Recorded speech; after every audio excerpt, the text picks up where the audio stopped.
Assalamualaikum warahmatullahi wabarakatuh. Pada pertemuan kali ini kita akan membahas penentuan harga pelayanan publik akuntansi sektor publik. Pada pertemuan kali ini, materi akan dibawakan oleh Clariza Aninda Virgia, Rofiatul Khairiyah, Ayu Nikmatin Nada, Mega Ria Lutania, Muhammad Dimas Hasan Farudin, serta Romi Aji Pamungkas. Lalu pada pembahasan kali ini kita akan mengulas terkait yang pertama, pelayanan publik. Kedua, argumen terhadap pembebanan tarif pelayanan. Ketiga, kegunaan pembebanan dalam praktik. Keempat, penetapan harga pelayanan. Kelima, permasalahan marginal cost pricing. Dan yang keenam, kompleksitas strategi harga. Untuk mempersingkat waktu, maka kita langsung ke pembahasan. Oke, langsung saja kita mulai pada poin yang pertama, yaitu pelayanan publik. Kita mulai dari hakikat pelayanan publik. Yang pertama, yaitu melayani masyarakat, baik sebagai kewajiban maupun sebagai kehormatan. Ini merupakan dasar bagi terbentuknya masyarakat yang manusiawi. Yang kedua, memberi pelayanan prima kepada masyarakat yang merupakan kewajiban aparatur negara sebagai abdi masyarakat.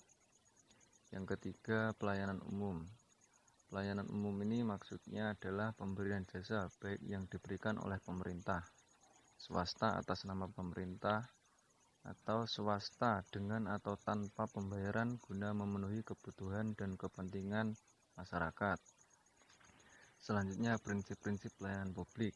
Ada kesederhanaan, kejelasan, kepastian waktu, akurasi, keamanan, tanggung jawab, kelengkapan sarana dan prasarana, kemudahan akses, dan kedisiplinan, kesopanan, keramahan, dan kenyamanan. Poin yang selanjutnya yaitu permasalahan pelayanan publik. Permasalahan pelayanan publik antara lain kurang responsif, kurang informatif, kurang aksesibel, kurang koordinasi, birokratis, kurang mau mendengar keluhan atau saran atau aspirasi masyarakat, dan juga inefisien.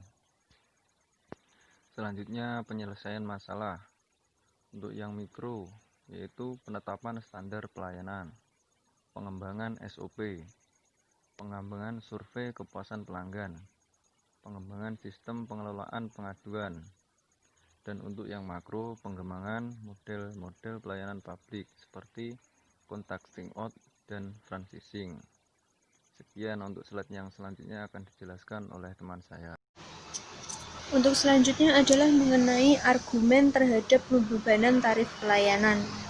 Yang pertama, dasar pembebanan tarif pelayanan.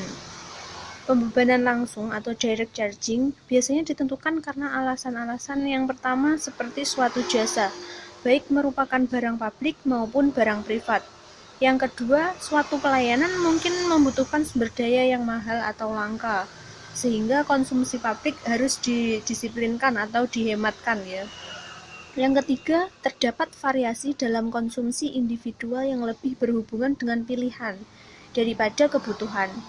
Yang keempat, suatu jasa mungkin digunakan untuk operasi komersial yang menguntungkan dan untuk memenuhi kebutuhan domestik secara individual maupun industrial. Yang kelima, pembebanan dapat digunakan untuk mengetahui arah dan skala permintaan publik atas suatu jasa apabila jenis dan standar pelayanannya tidak dapat ditentukan secara tegas. Yang selanjutnya adalah kesulitan administrasi dalam menghitung biaya pelayanan. Penetapan tarif pelayanan masyarakat, adanya sistem pencatatan dan pengukuran yang handal, yaitu seperti tarif jalan tol, meteran untuk air. Selanjutnya, kesulitan kaum kurang mampu untuk membayar. Yang miskin tidak mampu untuk membayar. Kesenjangan ekonomi dan pendapatan yang lebar menyebabkan orang miskin tidak mampu membayar pelayanan dasar yang mestinya mereka dapatkan, contohnya seperti pendidikan, kesehatan, transportasi umum, bahkan makanan yang sehat. Selanjutnya adanya eksternalitas merit code yang persyaratan legal. Eksternalitas positif atau spillover effect, misalnya tarif pelayanan yang terlalu tinggi membuat masyarakat tidak terdorong untuk menggunakannya. Demikian juga dengan barang yang dianggap sebagai merit good, mungkin lebih baik diberikan secara gratis atau tanpa beban biaya seperti pendidikan. Kegunaan pembebanan dalam praktik. Praktik pembebanan pelayanan publik berbeda-beda untuk setiap negara, antara jasa yang disediakan langsung oleh pemerintah dan yang disediakan oleh perusahaan milik negara dan antar pemerintah pusat dan daerah. Pada umumnya, mengharapkan bahwa penyediaan barang publik seperti pertahanan, kesehatan publik, dan jasa kepolisian seharusnya diberikan secara gratis, dalam arti dibiayai oleh pajak. Sementara itu, penyediaan barang privat, yaitu jasa untuk kepentingan individu seperti listrik, telepon, transportasi umum, ditarik tarif sebesar harga pemulihan biaya totalnya. Sumber pengerolehan pemerintah ada 6, yaitu yang pertama pajak, yang kedua pembebanan langsung kepada masyarakat, yang ketiga laba BUMN atau BUMD, yang keempat penjualan aset milik pemerintah, yang kelima utang, dan yang terakhir pembiayaan defisit anggaran atau mencetak.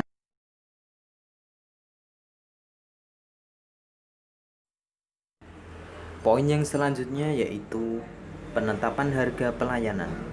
Para pakar ekonomi menganjurkan penetapan harga pelayanan menggunakan marginal cost pricing, yaitu tarif yang dipungut seharusnya sama dengan biaya untuk melayani konsumen tambahan yang mengacu pada harga pasar yang paling efisien. Pemerintah harus memutuskan berapa beban yang pantas dan wajar. Aturan yang biasa dipakai adalah bahwa beban dihitung sebesar total biaya untuk menyediakan pelayanan tersebut. Untuk cara seperti ini, maka perlu beberapa poin untuk dipertimbangkan. Di antaranya, mempertimbangkan biaya operasi variabel, mempertimbangkan biaya semi variabel overhead cost, mempertimbangkan biaya penggantian atas aset modal, dan juga mempertimbangkan biaya penambahan aset modal untuk memenuhi tambahan permintaan.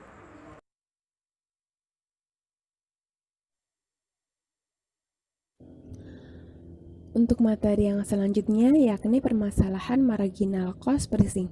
Penggunaan marginal cost pricing ini memiliki beberapa permasalahan, antara lain sulit untuk memperhitungkan secara tepat marginal cost untuk jasa tertentu. Permasalahan yang selanjutnya adalah apakah harga seharusnya didasarkan pada biaya marginal jangka pendek atau biaya marginal jangka panjang. Selanjutnya adalah marginal cost pricing bukan berarti full cost recovery.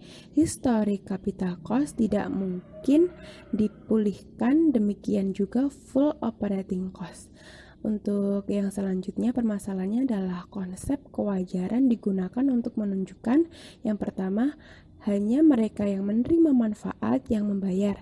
Yang kedua adalah semua konsumen membayar sama tanpa memandang perbedaan biaya dalam penyediaan pelayanan tersebut. Lalu permasalahan yang selanjutnya adalah eksternalitas konsumsi, seperti manfaat kesehatan umum dari air untuk minum dan mandi dapat secara signifikan merubah efisiensi harga yang ditentukan oleh marginal cost. Lalu permasalahan yang terakhir adalah pertimbangan ekuitas masyarakat yang kaya membayar lebih paling tidak untuk jasa seperti air, di mana terdapat beberapa macam bentuk diskriminasi harga seperti tarif progresif yang mungkin digunakan.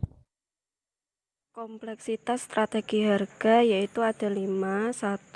Tupat tarif, yaitu kepentingan publik dipungut dengan biaya tetap untuk menutupi biaya overhead atau biaya infrastruktur dan variabel charge yang didasarkan atas besarnya konsumsi. 2. Peak load tarif, yaitu pelayanan publik dipungut berdasarkan tarif tertinggi yang membutuhkan tambahan kapasitas yang disediakan, seperti telepon dan transportasi umum. 3. Diskriminasi harga, yaitu suatu cara untuk mengakomodasikan pertimbangan keadilan melalui kebijakan penetapan harga. Jika kelompok dengan penetapan berbeda dapat diasumsikan memiliki pola permintaan yang berbeda. 4. Full cost recovery, yaitu harga pelayanan didasarkan pada biaya penuh atau biaya total untuk menghasilkan pelayanan. 5. Harga margin cost, yaitu sengaja ditetapkan harga di atas marginal cost seperti tarif parkir mobil dan adanya beberapa biaya perizinan. Demikianlah presentasi dari kelompok kami. Apabila ada pertanyaan, silakan bubuhkan pertanyaan kalian di kolom komentar. Sekian dan terima kasih. Wassalamualaikum warahmatullahi wabarakatuh.